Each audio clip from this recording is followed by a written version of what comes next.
Alright, everybody, welcome.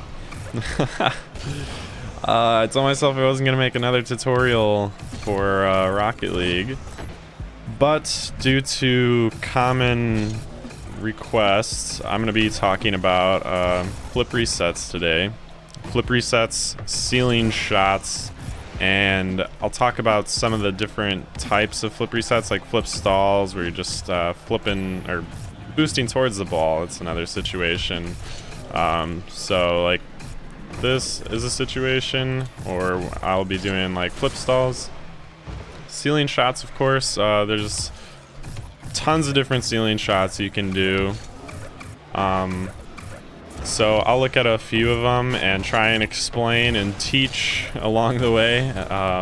Once again, this is going to be a video where I will say, take it into training, practice on your own, spend the time to get to understand the mechanics, and don't expect to pick this up within a day. These are all mechanics that higher ranked players use. So first off, I want to talk about ceiling shots and some of the techniques and things that you can do to get better at ceiling shots. So there's two different ceiling shots I want to focus on. The first being just a regular ceiling shot where you drive from the wall up onto the ceiling. This is something I explained in my air dribble tutorial, and I said it was a common mistake people were making when trying to learn how to air dribble is they would leave this space, but too much space, and that way they would hit the ball too far from them. This is something that I also said was good for ceiling shots, because in this case you want to have the same startup as an air dribble. If I'm air dribbling, I'll dribble towards the wall, leave a little bit of space, and then I'll hit it off the wall like that. When you're going for a ceiling shot, you really want to pop the ball up close to the ceiling, and so to do this you kind of want to leave more space than you would in a air dribble. So I'll leave a little bit more space and I'll drive a little bit faster into it. That's going to pop it right there in front of the goal and close to the ceiling. And a common thing as well, when you're driving on the ceiling, it is really useful to hold down shift while you're driving on the ceiling. Not always do you need to hold down shift, but if you are not used to driving on the ceiling and you don't hold down shift, you'll find that you kind of stick to the ceiling. When I do this, when I hold shift and S, I'm still going to go up the wall, even though I should be reversing back towards the wall. Like in this case, I'm holding S, I'm going back down towards the wall. So holding shift when you're going from the wall to the ceiling kind of transition, that's a good idea and something that you should get used to. So like right there. From there, it's up to your creativity to do whatever you want with the ceiling shot. So you'll dribble it up to the wall, leave that space, boost to get that pop, and then we can flip towards the ball, and you can go for double touches, you could go for ground double touches, you can just go for a banger, but you boost towards the ball, get that good height on the ball, closer to the ceiling. That's another thing. You won't learn right away how hard you have to hit the ball. That is something you're gonna have to practice, and it is difficult in different scenarios, but you do want to get that pop high enough so you can follow up the ball off the ceiling. In the case that you don't get the pop high enough, so I'll try and show an example like this, you do have to learn how to jump off the ceiling, and then from there use your flip and save your flip.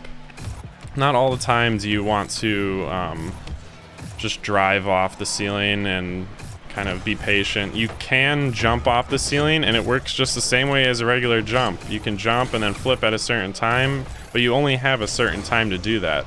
The big difference is if you are trying to go for, say, a ground pinch, where you really want to save that the flip for the end, you're going to want to fall off the ceiling. Falling off the ceiling is going to let you keep your flip for as long as you want. However, if you jump off the ceiling, so if you get a pop that isn't high enough and you find that you have to jump off the ceiling, you're not going to have your flip for as long as you want. You're going to have that flip just like you would if you jump off the ground. It only lasts a couple seconds.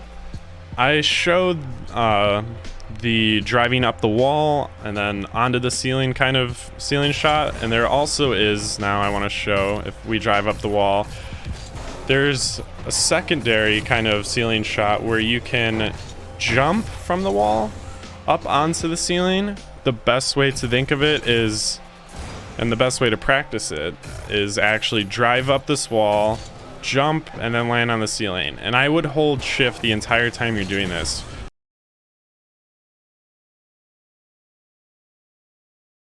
This is the big part of the issues with lower ranks. If you are driving up the ceiling and not holding shift, you're gonna stick.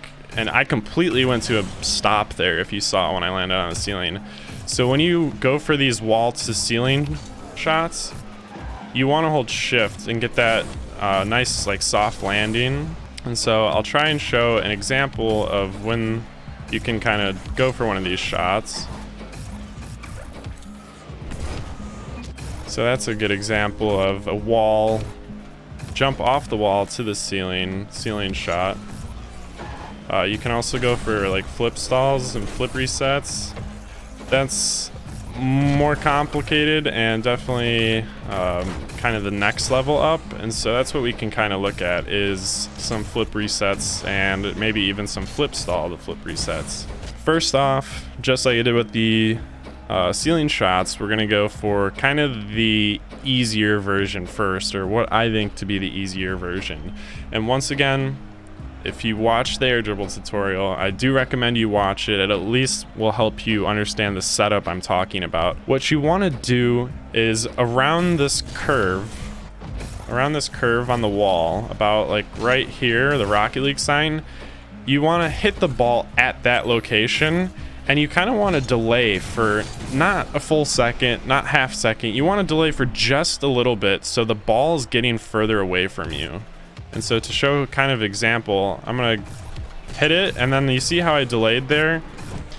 And what that does is it allows you to catch back up to the ball. You really are trying to just catch up to the ball, and when you catch up, you're kind of leaning your car back. That way you hit the bottom of your car on the ball. Because of course in a flip reset is when all four of your wheels hit the ball and you get another flip off of it. So in this case, you may not assume that I have a flip, but if I go up this wall, I can have my flip. But back to the back to the flip resets. So we'll have this same kind of air dribble setup, except I'm gonna stall on the wall for just a little bit after I hit it. This is opinion based, but I like to drive towards the ball upside down like this. That way it's kind of just a last second forward or backward adjustment, and I already have my stomach of the car facing the ball. So I'll drive, leave a little bit of space, and then I'm catching up, driving upside down, and then there we go. I got my flip reset, and it's hard to stay along with the flip reset. When you get a flip reset, not always are you going to be able to stay close enough to actually use your flip. So like there's a case, the ball kind of popped too high, and that's why flip resets are a harder mechanic and they're not used in all the ranks. Flip resets are a mechanic I wouldn't say is consistent in any way. So that is kind of the basis of going for a flip reset. We'll dribble it to the wall, just like an air dribble, leave a little bit of space, pop it, wait on the wall, and then catch back up, and then we can use our flip after that. We of course want to have all four of our wheels touch the ball, so we'll boost towards the ball. And when you're boosting towards the ball, the reason why we want to catch up, and I keep saying you want to catch up, is because you want to have the speed to be able to continue going towards the ball but have that readjustment. Next, there is the very complicated flip stall flip resets, and flip stalls are more used for double flip resets. Flip stalls on their own are a mechanic that can be used in various situations, and this is going to be a part of the tutorial that'll just be 5 seconds, because on keyboard and mouse, flip stall, you hold Q and D when you flip. So jump, Q, D, flip. Of course, I'm spinning while I'm doing the flip stall. That's because I'm continuing to hold Q and D, but you can instantly click Q, D, and right click, and then you can stay in that like position you originally did it at. So like that. If you watch my keyboard and mouse, I'm clicking Q and D and right click all at the same time, and that allows me to kind of stay in that position. And so this is a mechanic that's used when the ball is falling down, because you can flip stall like this and stay positioned in the air, and the ball will come to you and will land on the stomach of your car. Often when I am going for a flip stall, flip reset, I'll go for the ceiling shot. I'll flip stall once I get underneath the ball, and that's because the ball's falling down, the flip stall is going to hold my position in the air, and so it kind of allows me to get another flip reset. And it is a very hard mechanic. This is something I cannot do consistently. If you watch my montages, these are usually the drops, because it's not a shot that I hit very often. And I didn't get a flip there, and that's kind of to show the consistency or inconsistency of the flip resets and flip stalls. This goes hand in hand with the ceiling shot, because we're gonna have to learn how to do the ceiling shot before we can go for the flip stall kind of ceiling shot flip resets. You kind of want more height when you're going for a flip stall flip reset like this, in this specific situation off the ceiling, because having the ball higher allows for you to catch up to it a little easier. Oh, I didn't think I'd score that one. But as you can see, I kind of get underneath that ball and use that flip stall to bring myself back up closer to the ball. When you're falling and flip stall, you kind of hover where you're at. And so I don't want to make this tutorial too long. My goal of these has just been to try and get straight to the point. So once again, I'll try and go over like all the shots we've gone over so far and show an example. So first off, to recap with the ceiling shot, we're gonna dribble it up towards the wall, leave a little bit of space, and we want to boost fast into the ball to get that pop up into the air. So we'll dribble it towards the wall, leave a little bit of space, boost to get that pop up, and then we'll drive up the ceiling and we can flip into it. So I left that space, I got that good pop close to the ceiling. That's what you want, because it's easier to follow up when it's closer to the ceiling. And then we just use our flip. Figuring out which flip is best is the hardest part of that shot. So now we can look at the wall to ceiling shot, so where we jump off the wall and land on the ceiling. So for this shot, we really want to get the pop close to the ceiling as possible. So we'll drive, we'll get that good pop, boost up towards the ceiling, and then we'll use that flip and follow through with it. I should have let the replay play out for that one. So let's see if I can hit another one so I can show the replay. So we'll boost up towards the ceiling. There we go. I'll actually let this replay play out. So I got that good pop, I landed on the ceiling, I boosted back towards the ball, and then I used my flip to hit it down. So we're gonna recap on that flip reset, the first flip reset we were looking at again.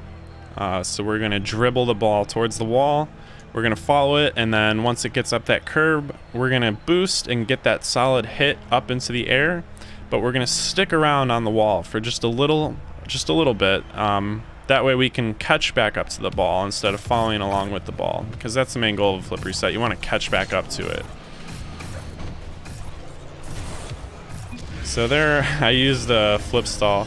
I oftentimes will use a flip stall on a flip reset if I can't figure out which direction I want to flip, because if I flip forward there, I might have gone underneath the ball.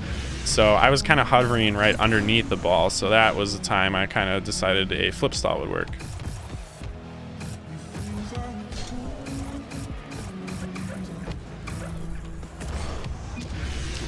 That was another decent example. So we popped it, stayed on the wall just so the ball gets away from us and we can catch back up to it. We got our flip reset, and then we saved it to flip towards the ball. So now the last example, of course, we're gonna look at again is our wall to ceiling to flip stall flip reset. So this is definitely the hardest of the bunch, and I will try my best to get some good examples. If you want to see some more, you can check out my montages. I definitely have a few of them in there, but this is a shot that I'm not very consistent with, but I will try my best. So we're going to dribble the ball to the wall, leave a little bit of space, and get a good solid hit up towards the ceiling. In that case, it was too low. Oh, I was really hoping I get it first try. But that was a case that I was too low, so I did have to jump off the ceiling. So that's not necessarily the most preferred setup. You can see that the flip stalls are kind of hard to get.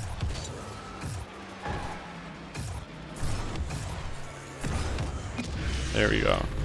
So that was a good one.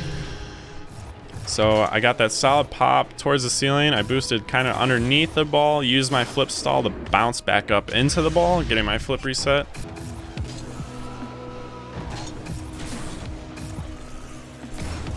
That was a good one. I wasn't even sure if I got the flip reset there, but I got a low hit, so I had to jump off the ceiling again and get underneath that. But I used my flip stall at the right time, got that flip reset.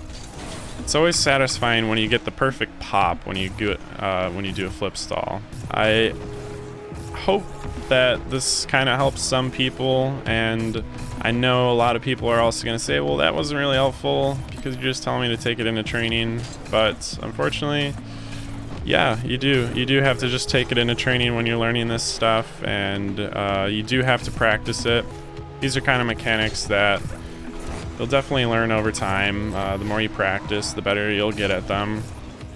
And so I hope you guys enjoyed. Once again, if you have any more comments, suggestions on videos, feel free to leave them in the comments. I will definitely think about making some further explanation videos. I can look at specific shots, like if you want to look at a pogo, if you want to look at a ground pinch, you want to look at a ceiling pinch, let me know. And I can definitely get to work on trying to make a tutorial for him. So thanks for watching. If you liked it, leave a like. If you think you'll follow along with this series and it'll help you, feel free to subscribe. And hopefully I'll catch you soon.